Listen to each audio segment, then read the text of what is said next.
আলাইকুম ওয়া রাহমাতুল্লাহি ওয়া বারাকাতুহু। সম্মানিত মা বোনেরা এবং আমাদের পিতৃতুল্য বাবারা যারা এখানে এসেছেন, ভাই বোনেরা, আপনাদেরকে আজকে এই ক্যাম্পে আসার জন্য ধন্যবাদ জানাই।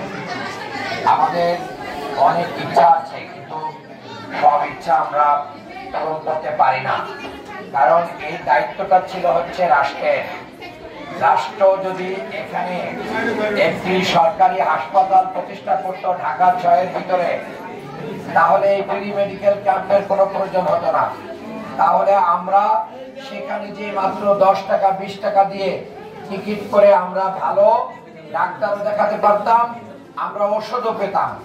কিন্তু দুর্ভাগ্যজনক বিগত 54 বছরে যারা এই ঢাকা 6-এর হাল ধরেছেন, যারা এই ঢাকা 6-এর নেতৃত্ব দিয়েছেন, যারা এমপি ছিলেন, কারোর উদ্যোগে একটি সরকারি হাসপাতাল ঢাকা 6-এ হয় নাই, যার কারণে আমরা চিকিৎসা সেবা থেকে বঞ্চিত। আমাদের এখানে পরিবেশের অনেক বিপর্যয় রয়েছে। মশার উপদ্রব থাকার কারণে ডেঙ্গু, চিকুনগুনিয়া সহ অনেক বড় বড় রোগের দেখা দিচ্ছে। আমি মনে করি সচেতন নাগরিক হিসেবে আপনারা আগামী দিনে আমরা যে আয়োজনটা করলাম, এরকম আয়োজনের পাশাপাশি আমরা একটি সরকারি হাসপাতাল ঘোষণা দিয়েছি, যার মাধ্যম দিয়ে আমরা এই এলাকার মানুষের চিকিৎসার সমস্যার সমাধান করবো ইনশাআল্লাহ। আজকের এই বিশেষজ্ঞ ডাক্তারদের পাশাপাশি আমাদের এখানে কিছু মেডিসিনের ব্যবস্থা আছে। আমাদের পক্ষ থেকে সেই মেডিসিনগুলোর ব্যবস্থা করা হয়েছে। আশা করি আগামী দিনে আপনারা যদি আমাদের হাতকে শক্তিশালী করেন, আমাদেরকে শক্তিশালী করেন, বাংলাদেশ জামাত ইসলামকে শক্তিশালী করেন, আমাদের মতন যারা এই সমাজে, আমি একজন শিক্ষক, বিশ্ববিদ্যালয়ের শিক্ষক হিসেবে আগামী নির্বাচনে এই ঢাকা 6-এর আমি নির্বাচনে লড়াই করব। সেই নির্বাচনে আপনারা যদি দাঁড়িপাল্লায় সিল দিয়ে দাঁড়িপাল্লাকে জয়যুক্ত করেন, তাহলে আমি মনে করি আপনাদের সমস্ত মৌলিক অধিকার পূরণের আমি সবার আগে সবচেয়ে বেশি সচেষ্ট থাকার চেষ্টা করব ইনশাআল্লাহ। এই ক্ষেত্রে ধর্ম বর্ণের কোনো ভেদাভেদ থাকবে না। আমার এখানে যে সমস্ত হিন্দুরা বসবাস করেন, মা বোনেরা, আপনারা নিরাপদে থাকতে পারবেন। 5ই আগস্টের পরে আপনাদের বাড়িঘর এবং মন্দির আমরা পাহারা দিয়েছি। বাংলাদেশ জামাত ইসলামী কোথাও হিন্দুদের বাড়িঘর, তাদের ব্যবসা বাণিজ্য দখল করে না, চাঁদাবাজি করে না, মাস্তানি করে না, সন্ত্রাস করে না, মাদক কারবারি করে না। কাজে এরকম ভালো মানুষদেরকে যদি আপনারা ক্ষমতায় দিতে পারেন, তাহলে শুধু আপনারাই ভালো থাকবেন না, গোটা বাংলাদেশ ভালো থাকবে ইনশাআল্লাহ। এরকম ভালো কাজে আপনাদের সহযোগিতা চাই।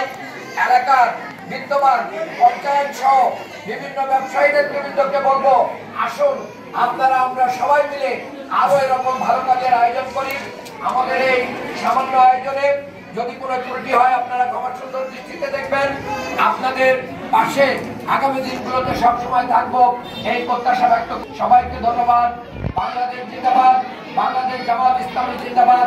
এখানে আমার সাথে উপস্থিত রয়েছেন অত্র থানার সংগ্রামী আমির, আমাদের সম্মানিত দায়িত্বশীল ইসলামী ছাত্র শিবিরের সাবেক পরিষদ সদস্য, একটি মাদ্রাসার সম্মানিত প্রিন্সিপাল, আমাদের জনাব নোমান শিকদার উপস্থিত রয়েছেন।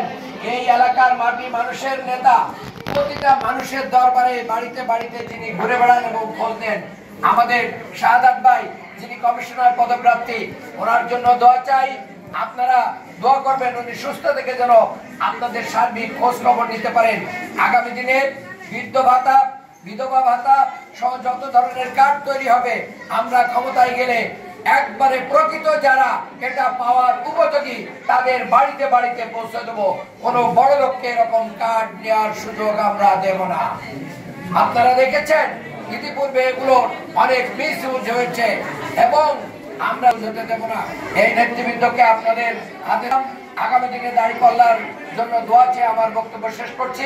ডাক্তার যারা কষ্ট করে এসেছেন আমাদের এই বানিয়ানগর, একবার অনেকটা বিভিন্ন জায়গার থেকে একটা অনুন্নত, কারণ পুরান ঢাকা অনেক পুরাতন হলেও এই এলাকার আধুনিকতার কোনো ছোঁয়া লাগে নাই।